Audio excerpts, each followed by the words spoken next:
and recognition. He was, after all, the only one who knew how the fire started. And didn't that make him a very important person? Hated it when he wasn't properly recognised. Aaron was so furious that he set a nearly identical fire 2 days later at another hardware store. Aaron reached into his pocket and found a handful of coins. He tossed the device out the window, watching an alley lined with apartment buildings. Each 2-story building had carports off the alley. This fire would start off his day. Aaron headed to the annual Arson Investigators Conference. He walked towards the nearby fabric store. He was scared, but the fear excited him. He slipped in the front door and found piles of pillow stuffing pieces of foam in various sizes. No one paid any attention to him. He looked into the store and could see the displays igniting as the fire built to fill the entire storefront. He felt fantastic. His body was found with Terence's clinging to her ankles. He rationalised the deaths, but he did everything. It wasn't his fault. The people, to him, just acted stupidly. And their deaths had nothing to do with the fact that he set the fire. They just reacted too slowly. It was too bad about the baby, but shit, it wasn't my fault. Coming off, stand by.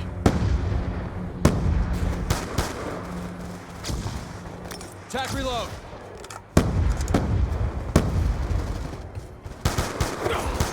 It was exactly as they suspected. The Frito Bandito, the coin tosser, the pillowcase pyro. They were all Aaron. And Aaron was clearly John. And while this book obviously showed that John knew things about both the arson fires and their subsequent investigation that he simply should not have known, there was more to it than that.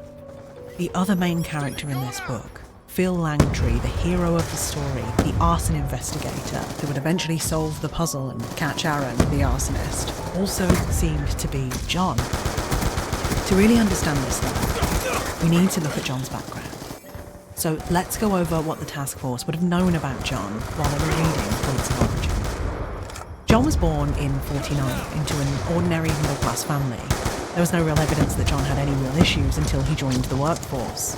He'd started out in the Air Force but was honourably discharged by the time he was 22. This was when John had decided that more than anything, he wanted to be a cop. In 1971 he began applying to the LAPD and the LASD, and he passed everything but the psychological exam, where the assessing psychiatrist would deem him unsuitable due to his emotionally unstable, overly passive personality which showed serious signs of problems with authority. Not accepting this assessment, John went and hired his own psychiatrist who said he was, quote, just fine. But funnily enough, this wasn't accepted by the LAPD, and a few years later, in 1973, he applied for the Los Angeles Fire Department, a highly competitive position. He failed both the physical and written exams. Finally, in 1974, he managed to get a job at the Glendale Fire Department, mostly because there were hardly any applicants and the job was the worst paid of its kind in the country.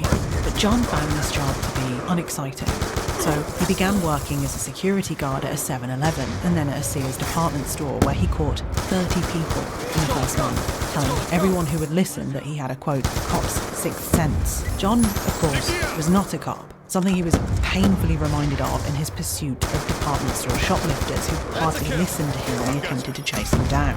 On more than one occasion, a real cop would have to get involved, which irritated John to no end.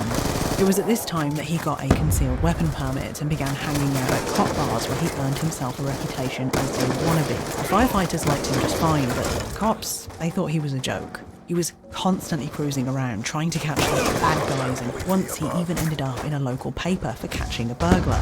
It was his first taste of being a real hero.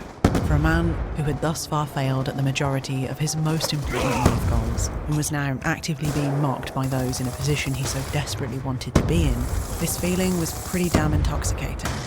Even if behind closed doors he was reprimanded for illegally carrying a firearm in his capacity as a firefighter.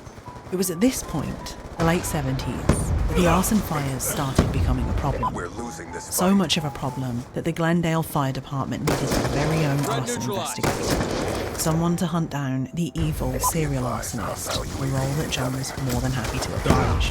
However, John couldn't carry out his role appropriately without a cop by his side, who could actually make arrests, which, as I'm sure you can imagine, was humiliating for John.